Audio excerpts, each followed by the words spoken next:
It was a cold morning on January 17, 1966. Over the coast of Spain, an American B-52 bomber collided mid-air during a routine refueling operation. The aircraft broke apart, debris fell into the sea, and then the U.S. military realized something unthinkable.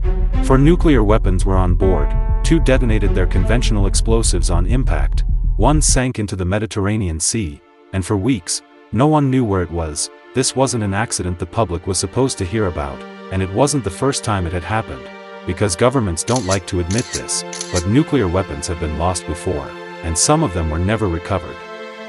Before we continue, don't forget to like and subscribe to support the channel. Now let's dive in. This is what really happens when a nuclear weapon goes missing. The US military has a term for these incidents. They don't call them disasters. They don't call them failures. They call them broken arrows. A broken arrow is any event involving nuclear weapons that could create a risk to public safety: accidents, crashes, fires, unexplained losses. And despite what most people believe, these events aren't rare. During the Cold War, nuclear weapons were moved constantly, loaded onto bombers, stored on submarines, transported across oceans and continents. At the peak of tensions, some aircraft flew around the clock, carrying live nuclear weapons in the air at all times, just in case war started without warning, and that meant accidents were inevitable. When a nuclear weapon is lost, the first response is immediate and absolute silence. Airspace is sealed, military units are deployed, communications are classified instantly, local authorities are often told nothing, or given false explanations. In 1966, when one of those hydrogen bombs vanished into the Mediterranean, the Spanish public was told there was no danger. But behind the scenes, the situation was approaching panic. That weapon had not detonated, its nuclear core was intact, and it was resting somewhere on the ocean floor. If it ruptured, radioactive material could contaminate the sea for generations. For nearly 3 months, the U.S. Navy conducted one of the largest underwater search operations in history: submarines, deep-sea drones. Navy divers operating far beyond safe limits, and then, unexpectedly, the bomb was found, not by the military, but by a local fisherman. His nets had caught something heavy, metallic, not of this world. Only after the weapon was recovered did the public learn how close the incident had come to becoming a global scandal. And even then, many details were never released. But Palomares wasn't the most dangerous incident. That title belongs to Goldsboro, North Carolina. In 1961, a B-52 bomber broke apart mid-air during a routine flight. 2 nuclear bombs fell toward the ground.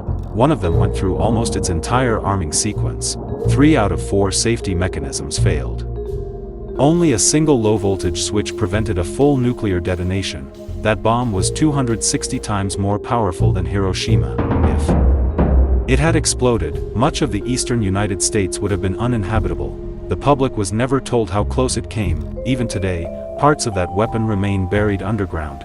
Then there's Tybee Island, off the coast of Georgia. In 1958, during a simulated combat mission, a U.S. bomber collided with a fighter jet. To land safely, the crew was ordered to drop their nuclear weapon into the sea. The bomb was never recovered. Officially, the U.S. government claims it did not contain a plutonium core. Unofficially, that claim has been disputed for decades. Searches were conducted. Radiation was detected. Then the operation quietly ended. The weapon is still missing, somewhere beneath the water, and these are only the incidents we know about.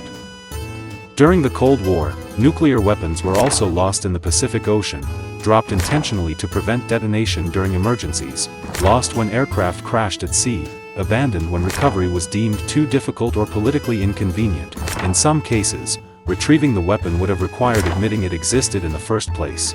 And that brings us to the most unsettling truth. When a nuclear weapon is lost, recovery is not always the priority. Containment is. Silence is. Control of the narrative matters more than transparency, because admitting a missing nuclear weapon raises terrifying questions. Who else could find it? What if it's recovered by another nation? What if it corrodes, leaks, or destabilizes? In deep ocean environments, nuclear weapons don't simply disappear.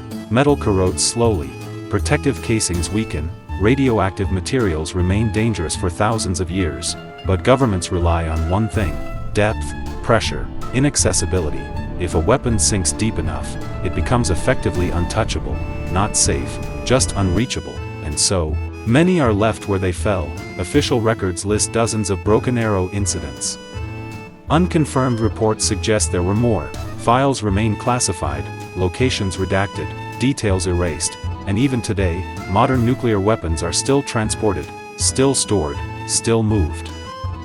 The systems are safer now, the protocols are stricter, but accidents don't disappear, they wait, somewhere beneath the oceans, somewhere under fields and forests. Nuclear weapons still lie exactly where they were lost, silent, hidden, waiting, and the most unsettling part isn't that they were lost, it's that we were never meant to know. What made Goldsboro uniquely terrifying wasn't just how close the bomb came to detonating. It was how ordinary the night had been. January 24, 1961, the B-52 had been flying a routine airborne alert mission, part of a strategy designed to keep nuclear bombers constantly in the sky. The aircraft developed a fuel leak, then structural failure, then total breakup at 10,000 feet. As the bomber disintegrated, its nuclear payload was released. One bomb deployed its parachute, exactly as it would during a real nuclear strike.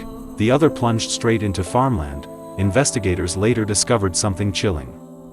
Every step of the bomb's arming sequence had functioned correctly, except one. The bomb's safety systems had been designed with redundancy, multiple switches, multiple fail-safes. They didn't work. The arming process advanced through almost every stage required for detonation. The final barrier between North Carolina and nuclear devastation was a single electrical switch, no larger than a household light switch. Had it flipped the other way, the explosion would have been unavoidable. Fallout would have blanketed cities across the eastern seaboard: Washington, D.C., New York, Philadelphia. Millions would have been affected within hours. The public never heard this. The official report minimized the danger. Internal documents were classified for decades. When portions were finally released, even seasoned nuclear engineers admitted how close the world had come. One of the bombs was partially recovered. The other wasn't. Its uranium core remains buried deep underground, sealed beneath layers of soil and secrecy. To this day, the land above it is monitored, quietly. Tybee Island's story is different, more ambiguous, more unsettling.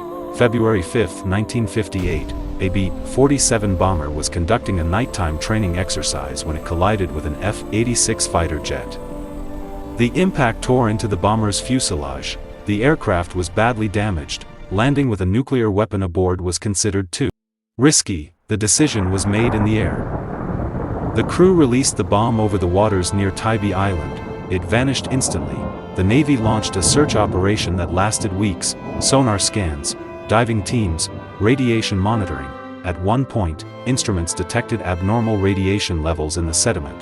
Then, abruptly, the search stopped. No explanation was given.